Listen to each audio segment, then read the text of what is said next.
धार्मिक मैसेज लिखे जाने के बाद स्थानीय लोग भड़क उठे और देखते ही देखते माहौल तनावपूर्ण हो गया। गुस्साए मुस्लिम समाज के लोग सड़कों पर उतर आए, नारेबाजी शुरू कर दी। हालात काबू से बाहर होते देख पुलिस को सख्ती दिखानी पड़ी और लाठीचार्ज भी करना पड़ा। फिलहाल इलाके में पुलिस फोर्स तैनात है और प्रशासन लोगों से शांति बनाए रखने की अपील भी कर रहा है।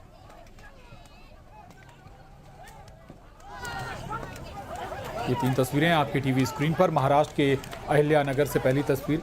भीड़ इकट्ठी हो गई। आई लव मोहम्मद पोस्टर को लेकर यह पूरा विवाद था। इसके बाद यहां पर पुलिस ने मोर्चा संभाला। पुलिस को लाठीचार्ज भी करना पड़ा।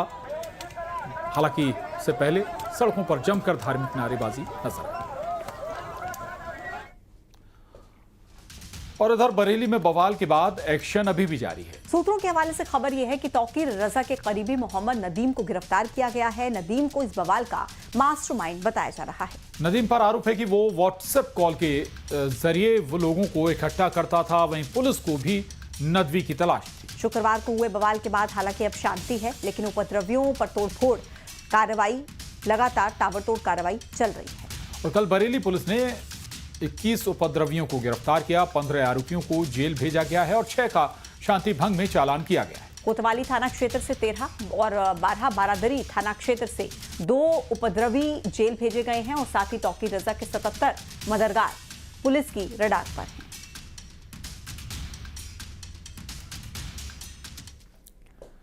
और आइए अब बात करते हैं पोस्टर की, जिसको लेकर सियासत भी लगातार जारी है। I love Mohammed, I love Mahakal और आई लव श्री राम के बाद अब आई लव को लेकर एक नया पोस्टर लगा है, जो चर्चा का विषय बन गया है। राजधानी भोपाल में कांग्रेस की तरफ से अपने दफ्तर के बाहर आई लव इंडिया और आई लव राहुल का पोस्टर लगाया गया, जिस पर जय बापू, जय भीम, जय संविधान भी लिखा है। बताया जा रहा है कि कांग्रेस प्रवक्ता प्रवीण धौलपुरे की ओर से ये पोस्टर लगवाए गए। I love Rahul Gandhi, I love Congress, क्योंकि जो नफरत की भावना पूरे देश में घुली गई है और जिस विचार को लेकर राहुल गांधी जी पूरे देश में चले थे, एक ही संदेश था कि नफरत के माहौल को खत्म करना है, मोहब्बत की दुकान देश में खोलना है। वो यही मोहब्बत की दुकान है। देखिए, कांग्रेस पार्टी के नेताओं को पोस्टर के साथ ऐसे काम भी करना चाहिए जो राष्ट्र हित में है। राहुल गांधी जिस तरह से चाइना और पाकिस्तान की भाषा बोलते हैं, दुनिया भर में भारत का सम्मान गिराते हैं, तो इस तरह का कृत्य करने वाले नेताओं के समर्थकों को विचार करना चाहिए अपने नेता की प्रवृत्ति के ऊपर। साथ ही आई लव इंडिया तो ये देश में सभी के हृदय में है। कांग्रेस के नेताओं को क्यों बताना पड़ रहा है कि वो भारत को प्रेम करते हैं। शांति के टापू मध्य प्रदेश की आबो हवा आखिर क्यों खराब हो रही है? हम ऐसा क्यों कह रहे हैं, उसकी वजह है नाम चमकाने के लिए सौहार्द को बिगाड़ने वाले बयान। पिछले दिनों इंदौर में शीतला माता बाजार से कई मुस्लिम सेल्समैन को हटा दिया गया था। ये सब बीजेपी के विधायक मालिनी गौड़ के बेटे एकलव्य के कहने पर किया गया और अब इससे एक कदम आगे बढ़कर साध्वी प्रज्ञा ठाकुर का बड़ा बयान आया है। पूर्व बीजेपी सांसद साध्वी प्रज्ञा सिंह ठाकुर ने कहा है कि विधर्मियों के हाथ की बनी कोई भी चीज नहीं खाना है। अपने घर में किसी भी विधर्मी को आने ना दें, चाहे वो लाइट फिटिंग हो, नल फिटिंग हो या सफाई वाला ही क्यों ना हो। साथ ही हिंदू लड़कियों से कहा है कि किसी भी मुस्लिम की बहन मत बनो, वो बहन बनाकर छल करते हैं। इनके धर्म में भाई बहन का रिश्ता नहीं होता। आखिरकार सार्वजनिक मंचों से इस तरीके के बयान क्यों दिए जा रहे हैं? क्या हिंदू मुसलमान करने से ही सियासत चमकेगी? ये बड़ा सवाल।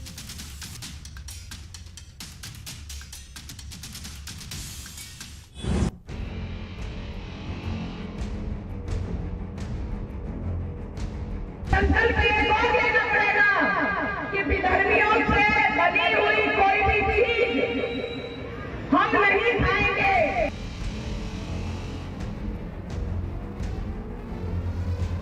हमें कुछ वजह से यहाँ से बाहर किया जा रहा है।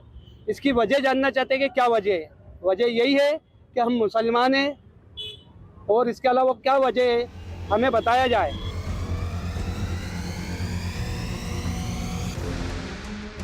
कोई भी जिहादी मानसिकता का व्यक्ति अगर हमारे बीच में है तो उसको तत्काल हमको बाहर करना चाहिए। ये हिंदू समाज के अस्तित्व का प्रश्न है, ये बहन बेटियों की मान सम्मान का प्रश्न है।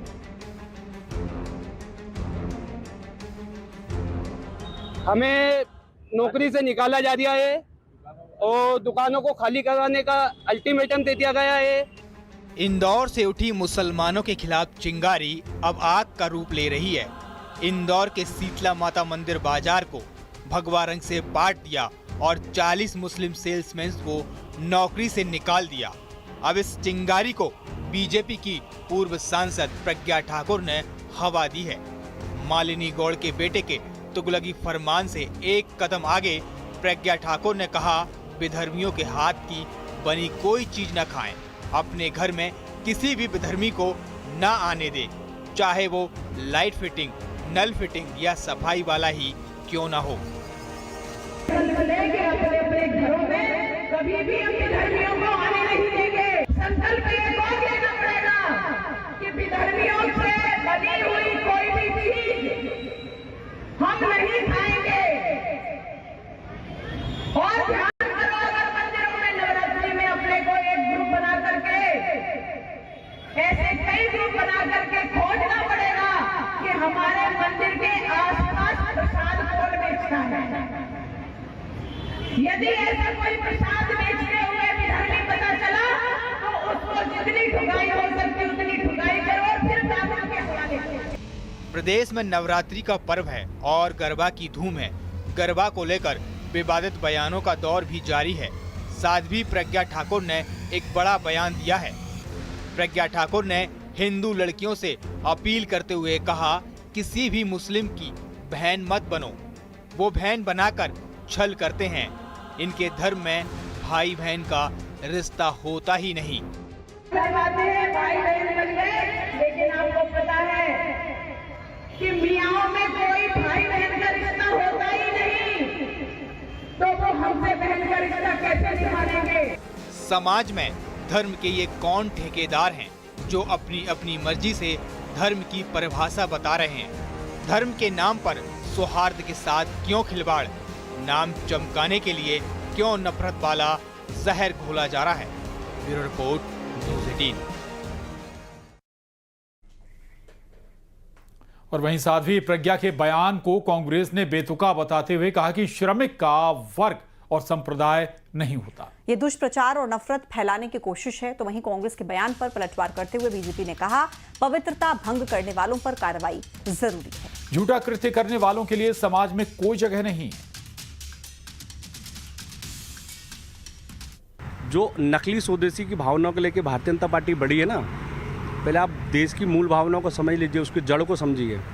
देश के अंदर अगर किसी बीज को लगाया जाता है तो बीज पे गिरने वाला जो पसीना होता है ना, वो भारतीय का होता है, किसी धार्मिक व्यक्ति का नहीं होता है। संविधान के आर्टिकल 25 में भावना लिखी हुई है कि हर व्यक्ति को अपने धर्म का धार्मिक स्वतंत्रता है। ये कहीं नहीं लिखा है कि आप इससे ये नहीं लेंगे, उससे ये नहीं लेंगे। श्रमिक का वर्ग नहीं होता, संप्रदाय नहीं होता, श्रमिक श्रमिक होता है। देखिए, सनातन धर्म में नवरात्रि का त्योहार सनातन का पवित्र त्योहार माना जाता है। ऐसे में कुछ लोग नाम बदलकर, पहचान बदलकर पवित्रता भंग करने की कोशिश करते हैं, तो उन लोगों पर निश्चित ही कार्रवाई करना चाहिए। और समाज में इस तरह का झूठा रवैया और झूठे कृत्य करने वालों के लिए कोई जगह नहीं है।